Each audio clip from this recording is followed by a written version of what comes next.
Tingnan po natin ngayon ang laro ng dalawang grandmaster na sina Gata Kamsky at Anton Giharo David. So, ito po ang knight versus knight in game. So, bago po tayo makipag in game sa ating kalaban, huwag niyo pong kalimutan na mag-isip muna kayo. Tingnan nyo ng mabuti yung posisyon. At tanungin nyo yung sarili nyo kung sino yung may advantage. So, okay ba yung position mo? So, bago po kayo mag-decide ano nga yung outcome ng in-game position kapag magkipag-trade kayo ng pieces. So, tanungin nyo yung sarili nyo kung equal ba, pabor ba sa kabila, or pabor ba sa'yo. Yun ang magandang ideas para ma-improve nyo yung paglalaro nyo sa game. So, dito ay slightly better po ito sa white dahil weak yung pawns ng black dito. So, ito yung ating gagawin ay tuturuan ko po kayo paano maghanap ng good moves. Okay, sa middle game kung wala tayong may makikitang tactics, so ibig sabihin ang position ay positional. So kung wala tayong makikitang tactics ay ang moves na hahanapin natin ay yung attack. Dahil yung attack na mayroong threat or attack sa pawn, sa pieces, or sa king. Ma-force kasi natin yung kalaban natin na magdepensa.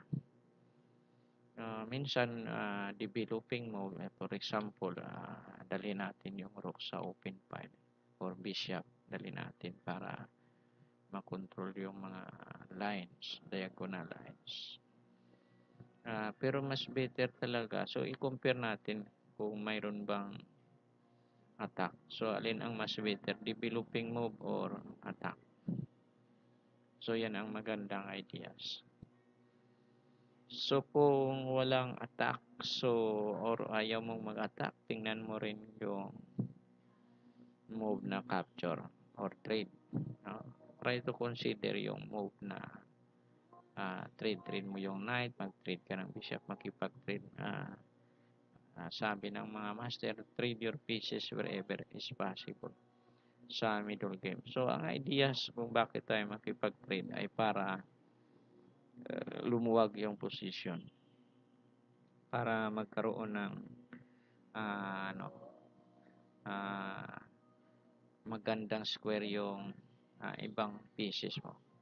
Kasi pag nakipag-trade tayo, mawawala yung ibang control ng pieces sa square. So, pwede nating gagamitin ulit ng ating piyesa para ma-control yung mga squares. Okay, so dito ang last move ng black ay knight c8. So, ito yung ginawa ni Gata Kamsky. So, nag-move siya knight e4, nag-attack sa weak pawn. Ayan, ito yung sinasabi ko sa inyo na pag walang tactics ay attack po tayo. Ayan, ang attack ng knight sa pawn may threat na capture. So, meaning attack na may threat. May threat yung attack. So, knight b6 para hindi ma-capture yung pawn, depensa. So, ito yung next na ginawa ni Gata ay nag-depensa. Okay. So, hindi niya hinayaan na makapasok yung knight ng black dito sa square. So, kasi pupunta dito yung yung knight ko. So, kung makikita niyo na may threat yung knight pupunta dito. So, makakain ito. Okay, so nag-b3 siya para hindi maka-jump yung knight. Then, king e7, depensa niya yung kanyang pawn sa d5.